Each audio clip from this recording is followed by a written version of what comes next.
నమస్తే రమగారు. నమస్తే జయ. రమగారు, మోకాళ్ళ నొప్పులండి. ఎంత ఇబ్బందులు ఎంతమందితో మాట్లాడినా నేను చాలా వరకు చెప్తున్నారండి. మోకాళ్ళ నొప్పులు, మోకాళ్ళలో గుజ్జరిగిపోయింది, లేకపోతే బోన్‌కి మధ్య గ్యాప్ వచ్చేసింది. మెట్లెక్కొద్దు, కింద కూర్చోవద్దు, లేకొద్దు. అసలు ఎంత మందో! అయితే నిన్న పచ్చడి పట్టాం. నేను లేననుకోండి, ఇంట్లో అమ్మ వాళ్ళు, పిన్ని వాళ్ళు వీళ్ళందరూ ఉన్నారు. అమ్మ కొంచెం మనం కాళ్ళ కింద మనము గిన్నెలు తోమేటప్పుడు కూర్చునే పీటలు ఉంటాయి చూసారా, శాంతం కింద కూర్చోలేక దాని మీద కూర్చొని లేవటానికట నిన్న వీళ్ళు చెప్తున్నారు చెమటలు పట్టేసి మనిషికి లేవలేక తర్వాత సాయంత్రం నేను వెళ్ళేసరికి పడుకుని ఉన్నారు. ఏంటమ్మా అంటే ఇట్లా కింద కూర్చుని లేవలేకపోయానని. అమ్మ అంటే జయ మొహం గిహం పిక్కుపోయి నొప్పి పెయిన్కి రమ్మగారు అమ్మో నొప్పి భరించడం అంటే మొహంలోకి వచ్చేస్తుంది. కొన్ని పనులేమో నుంచొని చేసేవి కాదు కదా.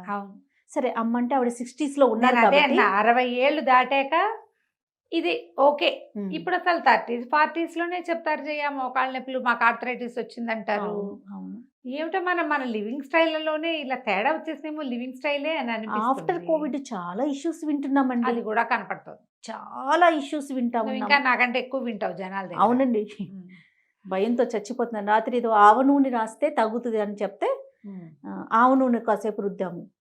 ఏం తగ్గుతుంది అంటే నేను ఒకటి చెప్తా, పైన నూనె రాస్తాం అనుకో, ఏమేమి రాసుకోవచ్చు మనం. నేను చెప్తాను, నాకు దగ్గర బోల్డ్ అని నూనెలు తెలుసు నాకు. అవునా, చెప్పండి. ఆవ నూనె రాసుకుంటాం.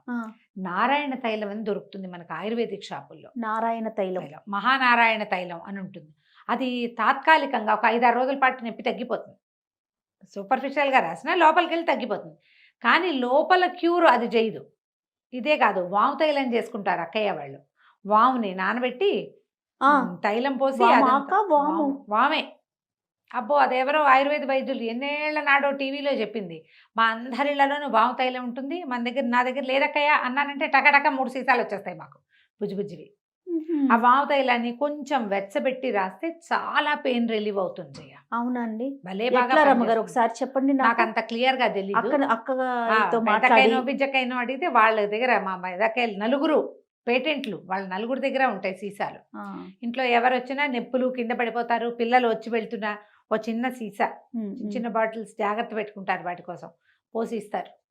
పెయిన్ రిలీవ్ అవ్వడానికి చాలా బాగా పనిచేస్తుంది. ఇవి కాకుండా మనం ఏం చెప్పాం, ఆవ నూనె, మహానారాయణ తైలం, వాము తైలం, ఇది కాకుండా పంచతైలం, 5 రకాల నూనెలు కలుపుతారు.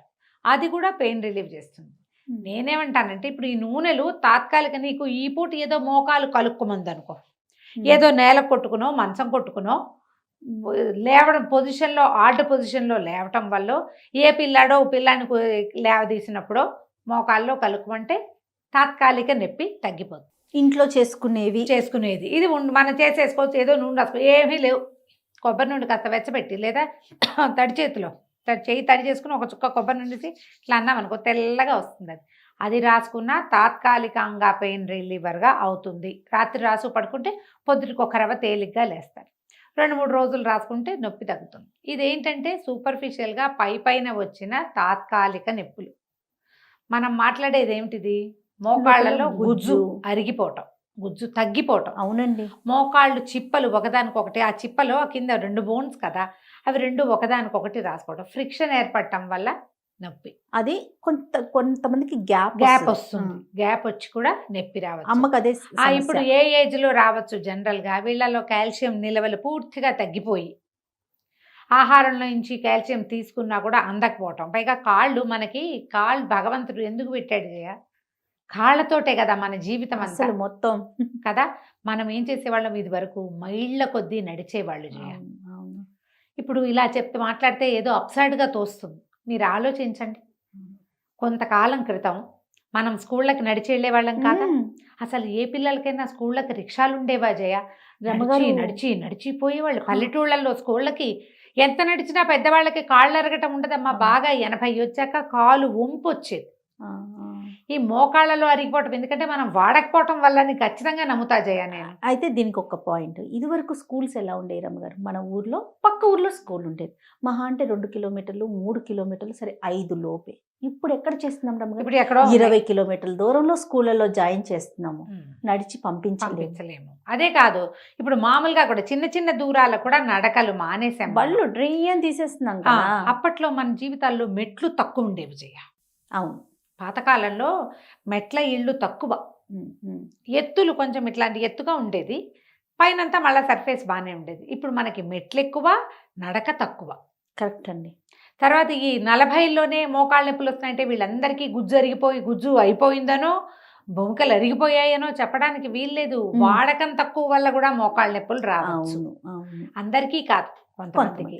అందుకని ఎర్లీగానే ఏదైనా బాధ ఏర్పడింది అనుకోండి, ముందే డాక్టర్ దగ్గరికి వెళ్ళి అమ్మ కొంచెం ఎక్సర్సైజ్ చేయండి తగ్గిపోతుంది అంటే ఎక్సర్సైజ్, చిన్న చిన్న ఎక్సర్సైజులు బోల్డ్ అని చెప్తారు. భలే పనిచేస్తాయి రమ్మగారు. ఎప్పుడు అది అమ్మకు కాదు, చిన్న వాళ్ళకి, చిన్న ఏజ్ వాళ్ళకి ఎక్సర్సైజ్. అమ్మకు కూడా ఎక్సర్సైజ్ కొంత పని చేస్తుంది, మందు వేసుకుంటూ ఎక్సర్సైజ్ చేస్తే. అయితే ఈ గుజ్జు పెరగడానికి చాలా రకాల చిట్కాలు చెప్తారు. ఇప్పుడు మరి ఇంగ్లీష్ డాక్టర్లు ఏం చెప్తున్నారో కొన్నాళ్ళు పోయాక మోకాలు రీప్లేస్మెంట్లు వచ్చేసినాయి. ఇప్పుడు అందులో స్టీల్ మోకాలు అంటారు, ఇంకేదో మోకాలు అంటారు, ఆ ఫారిన్ నుంచి వస్తున్నాయి. రకరకాలు ఒక మోకాలు జల్లగా ట్రీట్మెంట్లు వచ్చినాయి, ప్రాణా క్లినిక్లు అవి ఇవి చాలా క్లినిక్స్ వచ్చినాయి కదా. సో వీటిని పెయిన్ రిలీవర్సే. అదేదో మన ఒంట్లో నుంచే బ్లడ్ లోంచే తీసి అది సీరం ఇంజెక్ట్ చేస్తారని అవి కూడా చేసుకోవచ్చు.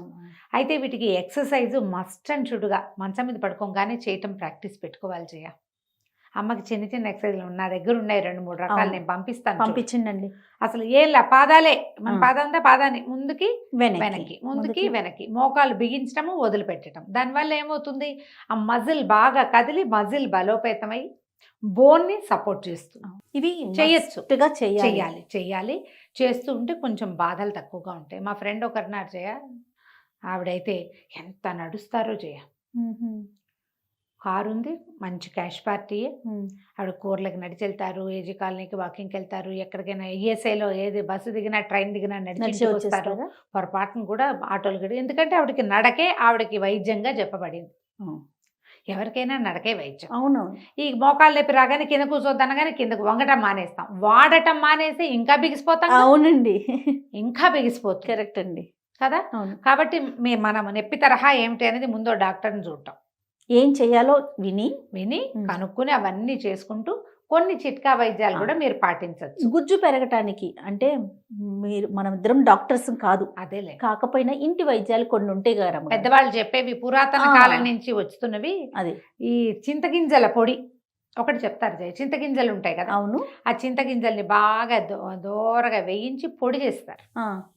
ఆ పొడిని తీసుకుంటారు, నీళ్ళల్లో కలిపి తాగుతారు. నీళ్ళలో కలిపి తాగేసేయచ్చు. అదేం పెద్ద ఇదిగా ఏం ఉండదు, చేదుగా ఉండదు. ఏదో చిన్న చిరుచేదా వగరు ఉంటుంది, చాలా చిన్నది, అదేం పెద్ద తెలిసేంత కాదు. చిన్న పొడి వేసుకుని నీళ్ళు తాగేసేయచ్చు, పాలు తాగొచ్చు.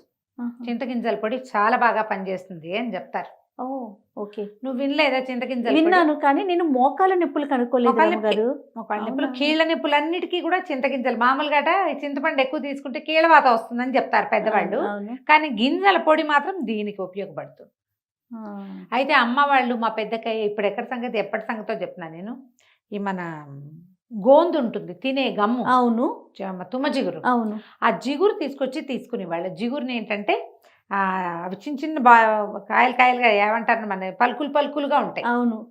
మన కండసారి చక్కెర పలుకులు ఉంటాయి చూడు, అట్లా పలుకుల్లాగా ఉంటాయి. తాటి బెల్లం అవి ఎట్లా పలుకులు ఉంటాయి, అట్లా వీటిని తెచ్చి ఒక చుక్క నెయ్యి వేసి వేయిస్తారు. వేయిస్తే అవి ఇట్లా ఉబ్బుతాయి, కరకరలాడుతూ అవుతాయి. కొంచెం చల్లారనిచ్చి గ్రైండ్ చేసేసి అంత నెయ్యి పోయక్కర్లా, అంత నెయ్యి వేస్తే చాలు. ఎత్తు పంచదార కలుపుకుంటారు, అదే పటిక బెల్లం పొడి కలుపుకుంటారు. అది 1/2 కిలో జిగురు ఉందనుకో, 1/2 కిలో పటిక బెల్లం, 2 కలిపి గ్రైండ్ చేసేసి పొడి చేసి పెట్టుకునేవారు. చిన్న గ్లాసు పాలతో వేసుకునేది అమ్మ మా ఇంటికి వచ్చినప్పుడల్లా. ఆ డబ్బా తెచ్చుకునేవారు. మెట్లు దిగడానికి అది అవస్థగా ఉంది, ఇది పనిచేస్తుందిట అని. మా అమ్మ ఎప్పుడు వేసుకోవటమే. అప్పుడు చికెన్ గున్యా వచ్చింది, చికెన్ గున్యా గుర్తుందా? అప్పుడంతా మోకాళ్ళ నొప్పులు కదా. నాకు చికెన్ గున్యా వచ్చినా 3 రోజుల్లో తగ్గిపోయి, హోమియోపతిలో 3rd డే తగ్గిపోతుంది. నువ్వు చికెన్ గున్యా కానీ డెంగ్యూ కానీ వైరల్ ఫీవర్స్ భలే తగ్గుతాయి హోమియోలో. 3 డేసే చేయాలి. 4వ రోజుకి నార్మల్ అయిపోతారు. చికెన్ గున్యా అసలు డెంగ్యూతో చచ్చిపోయారు జనాలు. అవునండి, మా క్లినిక్లో 1000 మంది సర్వైవ్ అయ్యారు. 5-6 రోజుల్లో నార్మల్ అయిపోతారు. అయితే ఈ చికెన్ గున్యా వచ్చినప్పుడు నాకు అన్ని నొప్పులు వచ్చినాయి. 3వ రోజు పొద్దుటికి తగ్గిపోయినాయి. మోకాల్లో ఒక కార్నర్లో ఒక రకమైన నొప్పి, అది కూడా ఏంటంటే ఎక్కువ దూరం నడిచినప్పుడు అక్కడేంటో పొడుస్తున్నట్టుగా ఉండేది. ఇంటికి వచ్చాక మర్చిపోయేదాన్ని చెప్పడం. వాకులో నాకు నొప్పెట్టింది అని. మా అమ్మ వచ్చినప్పుడు ఒకసారి అంటే ఈ పొడి వేసుకొని 4 రోజులు నేను ఉన్నాళ్ళు అంటే ఎలా పోయింది అది దాంతోటి ఆ జిగురుతో ఆ జిగురుతోటి జిగురు పొడితోటి. ఇదొకటి చాలా బాగా పనిచేస్తుంది. తర్వాత ఈ మన పారిజాతం ఆకుల కషాయం ఒకటి తీసుకుంటారు మోకాళ్ళ నొప్పులకి. అది జిగురు పెరుగుతుందని అనలేదు కానీ మా ఫ్రెండ్ మాధురి గారని ఆవిడ మోకాళ్ళ పెద్ద కొంచెం కాలు బాధే పాపం ఆవిడకి. కానీ ఆవిడ పారిజాతం ఆకుల కషాయం తాగాక ఒక 21 రోజులు తాగాక ఆవిడ కేదార్నాథ్ బద్రీనాథ్ వెళ్ళొచ్చారు జయ. 6-7 ఏళ్ల నాడు ట్రిప్ శుభ్రంగా చేశాను నేనని చెప్పారు. అబ్బా అది పనిచేస్తుంది. జస్ట్ కషాయం తీసుకోవడం. కషాయం వీటి కషాయమే ఏమంటారు, పారిజాతం ఆకులు కోసుకొని శుభ్రంగా ఆకులు కడిగేసి ఒక 5-6 ఆకులు గ్లాసెడ్ నీళ్ళలో వేసి కొంచెం బాగా మరగనిస్తే రంగు మారిపోతుంది. అవునవును. ఎవ్రీడే ఆ కషాయం తీసుకున్నారు ఆవిడ. పెయిన్ తగ్గిందట, శుభ్రంగా నడవగలిగారు. ఆవిడ చెప్పిందే ఇది. నిన్నేళ్ల నాడు. అయితే ఇటీవల మనకి ఆయుర్వేద వైద్యులు చాలా మంది చెప్తున్నారు ఏంటంటే బెండకాయ జిగురు. బెండకాయ ఒక బెండకాయ తీసుకోవటం, కొంచెం శుభ్రంగా కడిగేసి దాంట్లో నిలువుగా కట్ చేసి ఒక గ్లాసులో వేయటం. ఆ బెండకాయలో ఉన్న అంతా నానిపోతుంది కదా, ఆ జిగురు తీసుకుంటే మోకాళ్ళల్లో ఉన్న జిగురు పెరుగుతుంది అని. అవును, నేను మొన్న ఢిల్లీ వెళ్ళాక రమ్మగారు అన్నయ్య వాళ్ళ ఇంటికి వెళ్ళాను అనమాట. జగన్ అన్నయ్య అంటాను కదా. అన్నయ్య నైట్ గ్లాస్లో ఇట్లా బెండకాయ కట్ చేసి నానబెట్టించారు. ఎందుకన్నయ్య అంటే మోకాళ్ళ నొప్పులు భలే తగ్గుతున్నాయి చెల్లి, డయాబెటీస్ కూడా కంట్రోల్లో ఉంటుందంట రమ్మగారు. డయాబెటీస్ కూడా కంట్రోల్లో ఈ బెండకాయ జిగురు నీళ్ళు. కానీ బాగా జిగురుగా వాటర్ అట్లా మనం తీసుకోవడం అంటే ఇప్పుడు చూడు చాలా మంది అలోవెరా జ్యూస్ తీసుకుంటారు, ఉసిరికాయ ప్రతిరోజు పొద్దున ఉసిరికాయ జ్యూస్ తీసుకునే వాళ్ళు ఉన్నారు. అలా తీసుకుని ఇది కూడా అంతే, కషాయాలు తాగలా మనం ఆ మధ్య. అదే చెప్పారు, చేదువి. రోగం తగ్గాలంటే నోటికి రుచి ఉండదే చెల్లి, తాగాల్సిందే అని అన్నయ్య అన్నారు. కానీ భలే పనిచేస్తుందంటండి బెండకాయ వరకు ఆయన చెప్పిన మాట. ఇప్పుడు ఇవన్నీ కూడా అందరికీ అన్నీ పనిచేస్తాయని చెప్పలేం, కొంతమందికి కొన్ని పని చేయొచ్చు. మా అక్కయ్య వాళ్ళ ఇంటికి ఎవరో ఒక వంట ఆవిడ వచ్చారట. ఆవిడ చెప్పింది ఏంటంటే చింతగింజలు పొడి చేసుకోవాలా, శుభ్రంగా వేయించేసి బాగా వేయించి పెట్టుకున్నారట. మధ్యాహ్నం భోజనం అవగానే 2 గింజలు నోట్లో వేసుకుంటారట ఆవిడ. ఓకే. అలా నవ్వులుతూ తప్పరిస్తుంటారు. సాయంత్రానికి ఆ గింజ అయిపోతుంది, ఒక్క పలుకులు వేసుకున్నట్టు వేసుకుంటారు. ఆవిడగట కీళ్ళ నొప్పులు ఎంత ప్రాబ్లం ఉంట మొత్తం పోయినట్టే దాంతో.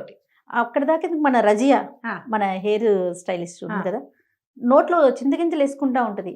ఎందుకు రజీ అంటే మోకాళ్ళ నొప్పులు తగ్గుతాయి మేడం అని చెప్తుంది. మొన్న ఒక రోజు నేను పస నవ్వులుతుంటే ఏంటి వక్క తింటున్నావా ఏం తింటున్నావు అని అడిగా. లేదు మేడం చింతగింజ డ్రై చేసుకుని తిన్నా, ఎవరో చెప్పారు అనేసి. పనిచేస్తుంది. ఎవరికి ఏది కుదిరితే ఆ చిట్కా తీసుకుని చేసుకోవచ్చు. కాకపోతే ఏంటంటే మీరు ఇలా పెయిన్స్ చిన్న ఏజ్లో ఉంటే ఆయిల్ మసాజ్ చేయండి అరికాళ్ళకి. ఆయిల్ వేడి చేసి చేసుకోవాలా, నార్మల్ ఆయిల్? పంచతైలము వామ్ తైలానికి కొద్దిగా వెచ్చబెట్టే గుణం ఎక్కువ గుణం కనపడుతుంది. మన అవకాశాన్ని బట్టి అనుకో చేసుకోవచ్చు కదా. ఆవు నూనె వేడి చేయాలా? ఆవు నూనె వేడి చేసిందా అది ఏమవుతుంది, వేడి చేస్తే నూనె పల్చబడి ఇంకీ గుణం పెరుగుతుంది. అది టెక్నిక్. నూనె పల్చగా అవుతుంది, క్విక్ గా అబ్జర్వ్ అవుతుంది అనమాట. అందుకని వెచ్చబెట్టి నైట్ నేను అలా రాస్తుంటే మా పిన్ని చెప్తున్నారు వేడి చేయాలి అంటే, వేడి చేసి అమ్మకి రాసాం. దానికి ఏముంది, ఇప్పుడు మనకి మైక్రోవేవ్ లో వచ్చిన ఒక గ్లాస్ బౌల్ లో 2 డ్రాప్స్ వేసి పెడితే హాఫ్ మినిట్ లో సగం పెట్టినా వెచ్చబడి హీట్ అవుతుంది. రాసేసుకోవచ్చు. ఏ నూనె లేదు మీ ఇంట్లో, కొబ్బరి నూనె ఉంటే అదైనా రాసుకోండి. పెయిన్ తోటి జీవించడం కష్టం, చాలా కష్టం అండి. కానీ డాక్టర్ని మాత్రం తప్పకుండా చూడండి. ఖచ్చితంగా రమ్మగారు చాలా పాయింట్స్ చెప్పారు, చిట్కాలు ఇవన్నీ కూడా. కానీ మీరు చెప్తున్నట్టుగా నెగ్లెక్ట్ చేయకుండా ముందు ఒక్కసారి డాక్టర్ దగ్గరికి వెళ్ళి, కొంతమందిని కూర్చోమంటారు, కూర్చోండి పర్వాలేదు అంటారు. కొంతమందిని మీరు వాకింగ్ చెయ్యొచ్చు అంటారు, కొంతమంది చేయకూడదు అంటారు. సో ఆయన సలహా తీసుకొని కొంచెం చిన్న చిట్కాలు అదే పాటిస్తే మంచిది కదా. రైట్ రమ్మగారు, నమస్తే. నమస్తే. సుమన్ టీవీలో మీ పర్సనల్ అండ్ బిజినెస్ ప్రమోషన్స్ కోసం కింది నెంబర్కి కాంటాక్ట్ చేయండి.